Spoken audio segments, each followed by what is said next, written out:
নমস্কার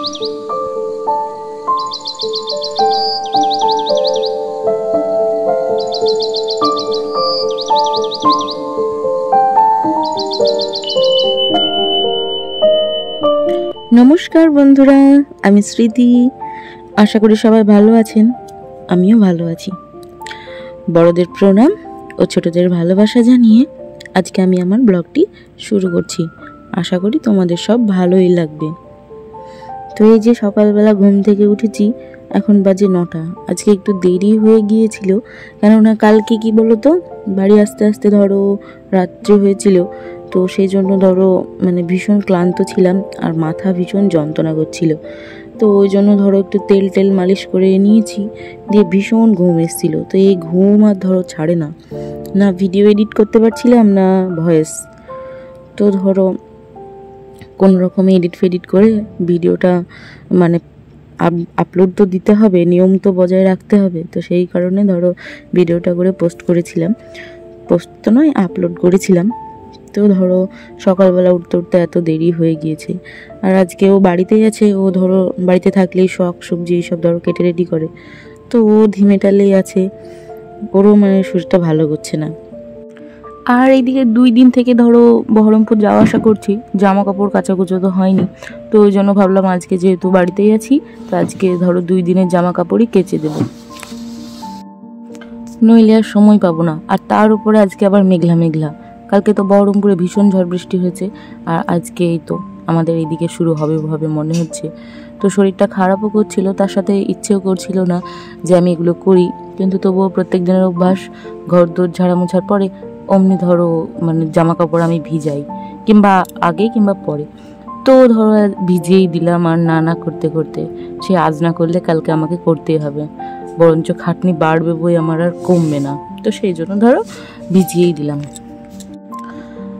তো ভিজিয়ে দেওয়ার পরে যে জল টল পড়েছে সেগুলো মুছে নিলাম, কেননা ওই যে পুচকুটা দমদম করে পড়বে তখন, সেই কারণে। তো আর কিছু তোমাদেরকে রেকর্ড করে দেখাতে পারিনি। ওইদিকে ধরো ভাত রান্না করে তারপরে মশলা টশলা রেডি করে দিয়ে আমি চলে গিয়েছিলাম স্নানে। তো ওর বাবাই আজকে সব কিছু করেছে। তো শরীরটা খারাপ ছিল, তো ওই জন্য ধরো ওকে আর বলতে হয়নি, ওই সব করেছে। আমাকে বললো শুধু বাটা বুটোটা করে দাও। তো আজকে অনেক তরকারি করেছে দেখতে গেলে, ঢ্যাঁড়স ভাজা, তারপর আলু মটর এইসব দিয়ে ঘুগনি টাইপের, তারপর তিতো ডাল এইসব করেছে। তো ধরো সেগুলোই খাবো। আর বড়াও ভেজেছে, ওই কি ছোলার ডালের ধরো বড়া ভেজেছে। তো সেই লেভেলের টেস্ট হয়েছে, ভালোই লাগছিল খেতে। কি বলতো, রোজ নিজের হাতে রান্না খেয়ে না মুখটা কেমন করে। তো একদিন যদি অন্য কেউ রান্না করে খাওয়াই, তো সে ভালো না হোক তবুও যেন অমৃতর মতো লাগে, বেশ ভালোই লাগে। তো এদিকে স্নান টান সেরে ফ্রেশ হলাম। আর যেহেতু ওরা স্নান করে আসতে একটু দেরি করছিল, ওই জন্য একটু চর্চাও করে নিলাম এই ফাঁকে। আর চুলগুলো এত ভিজে যে আমি আর বেঁধে রাখতে পারলাম না। এই তো স্নান করে উঠলাম, আর এই যে জামা কাপড় ওখানে রেখেই আমি ওকে দেখতে এসেছি ও কী করছে তা। তো এসে দেখি এই যে বড়াগুলো ভেজে রেডি করে ফেলেছে, আর কি মুচমুচ করছিল, খুব ভালো লাগছিল খেতে। আর এই যে কি বানাবে কে জানে, মশলা রেডি করেছে। ও হ্যাঁ, ওই যে ঘুগনি নাম কি বলছে, ওরকম কিছু একটা বানাবে। তো এই যে রেডি করছে মশলা। আর আমি ভাবলাম যাই কটা বড়া খেয়েই নিই, সকাল থেকে যেহেতু কিচ্ছু খাইনি। এখন 1টা বাজে।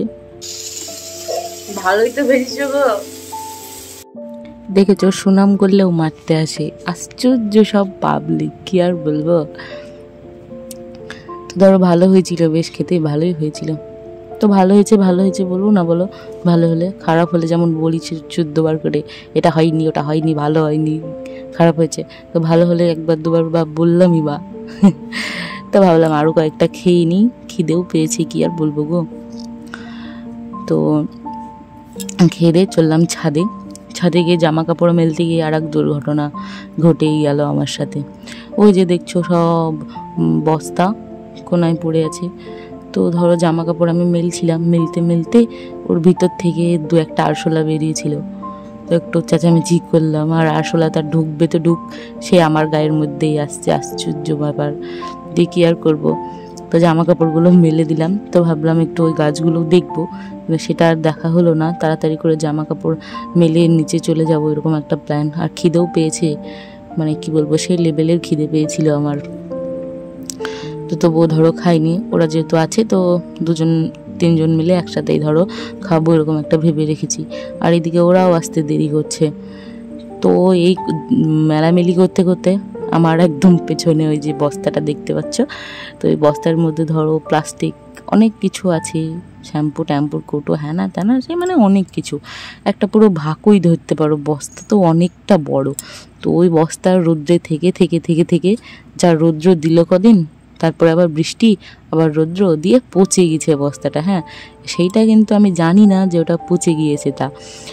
তো ওখানে কাপড় চোপড় মেলতে গিয়ে একটুখানি যেই ঠেকেছে আর ভস ভস করে সব পড়ে গেল।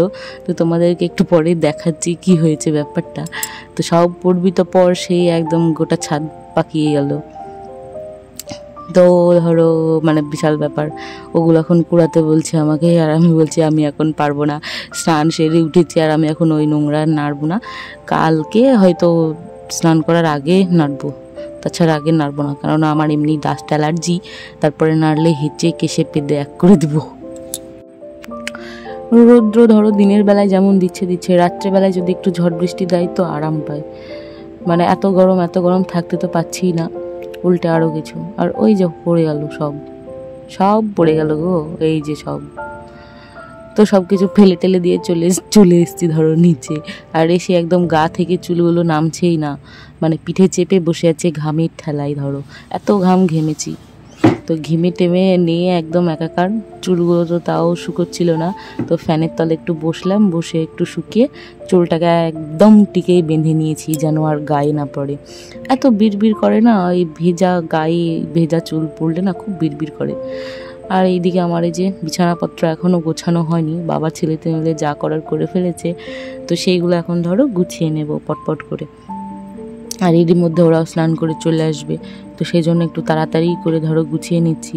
আর বিছানার চাদরটাও তুলে নেব, কালকে তো ধরো সারাদিন বাড়িতে ছিলাম না, আর ওই যে ধুলো ঝড়টর হয়েছে, তো ধরো একটু মানে নোংরা টাইপেরই হয়ে গিয়েছে। তো সেই জন্য ভাবলাম একদম তুলেই ফেলি চাদরটা, আর রাখবো না, কেননা এতে শুলেই আবার সেই কুটকুট করবে গা হাত পা। যদিও বা ঘরের জানালা দরজা সব লাগানোই ছিল, তবুও যেন মন খুঁতখুত করছিল। তো সেই জন্য ধরো একটা চাদর পেতে নিলাম। আর এই যে ধরো চাদর পাচ্ছি, আর ফ্যানের হাওয়ায় অন্য সময় তো গায়ে লাগে না, জোরও বাড়ে না, আর যখনই কিছু একটা করতে যাব তখন এত জোর ফ্যানের হাওয়ার, তা মানে বলার নেই। তো সেই জন্য ফ্যানটাকে বন্ধ করে দিলাম, দিয়ে চাদরটাকে পটপট করে পেতেই নিই, না হলে ওরা চলে আসবে মনে হয়।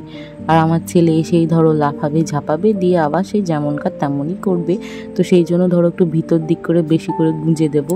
আর এরা তো নামবে সেই পেছন ছেঁচড়েই নামবে, চাদরগুলো সব নেমে নেমে আসে, এত বিরক্ত লাগে তা মানে বলে বোঝাতে পারবো না। একটু বিছানাটা টান টান হয়ে থাকবে সব সময়, তার রাখতে পারি না আমি। দেখি এবার বাজার টাজার করতে গেলে একটু বড় মোটা টাইপের চাদরগুলো কিনে নিয়ে আসবো, যাতে এরকমটা না হয়। আমার একটা আছে জানো তো মোটা চাদর, তো সেটা পুরনো হয়ে গিয়েছে। আর এই যে আজকে ছিল দুপুরের খাবার, দেখতেই পাচ্ছ কি দেখে নাও ভালো করে। তো খাওয়া দাওয়া সেরে পাক্কা ভাত ঘুম দিয়েছিলাম, ঘুম থেকে উঠতে ইচ্ছে করছিল না। ওর বাবা যেহেতু কাজে বেরোবে, ওই জন্য ওকে বললাম যে তুমি আগে ছাদ থেকে জামা কাপড়গুলো নিয়ে এসো, আমার আর এনার্জি নেই উঠে গিয়ে নিয়ে আসার। মানে এত ঘুম আসছিল, চোখ দুটো একদম বন্ধ হয়েছিল। তো কি ভালো এনেই দিল, আনতে চাইছিল না, তবু 2-1 বার দিলাম ঝাঁকুনি, বকুনি, তারপরে নিয়ে এসে দিল। তো নিয়ে এসে দিয়েও বেরিয়ে গিয়েছে, আর আমরা দিকে ঘুমিয়েছিলাম। তো 7টার সময় উঠে এই যে জামা কাপড়গুলো সব গোছাচ্ছি, কি আর বলবো, ঘুমিয়েই পাগল আজকে আমি। তো গুছিয়ে নিলাম সব পাটপাট করে। এবার সব ধরো আলনায় শোকেসে এগুলো সব গুছিয়ে রেখে দেবো, কালকে তো আবার দরকার হবে। আবার এদিকে 2 সপ্তাহ পরে বহরমপুরও যেতে হবে। তো ছেলে অসুস্থ, তো ওই জন্য ধরো আবার বহরমপুর আমায় যেতে হবে। চেক আপ করিয়েছি, তো ধরো ওষুধ টষুধ খেলেই ধরো ভালো হয়ে যাবে বলেছে। তো সেই জন্য ধরো ওষুধটা খাওয়াবো, খাইয়ে দেয় 2 সপ্তাহ পর আবার চেক করে নেব। তো এই দেখো আমি জামা কাপড় সব ধুতে শুরু করেছি। আর এই বাস্কেটগুলো আমি 2-3টে দেখে এসেছি, যেগুলো 100 টাকা করে। তো ভেবেছি এবার বহরমপুরে গেলে আমি আরও 2-3টে নিয়ে আসবো। খুব ভালো লেগেছিল আমার। তো এই দেখো শোকেসেও ধরো আমার জামা কাপড়গুলো রেখে দিলাম। আর এই সব করতে করতে আমার এত গরম লেগেছিল, দেখে হয়তো তোমরা কেউ বুঝতে পারছো না ভিডিওতে, কিন্তু আমার সব একদম ঘেমে ভিজে যাচ্ছিল। তো ভাবলাম যে আর সহ্য করতে আমি পারছি না, একটু ঘষেই নিয়ে আমার বরফ সাবানগুলো। তো এই যে শুদ্ধ বাটি শুদ্ধ একদম লাগিয়ে নিয়েছি। কি বলতো, বাটিটাই জল ভরে ভিতরে রেখেছিলাম যে এরকম কিছু একটা করবো যখন তখন বলে।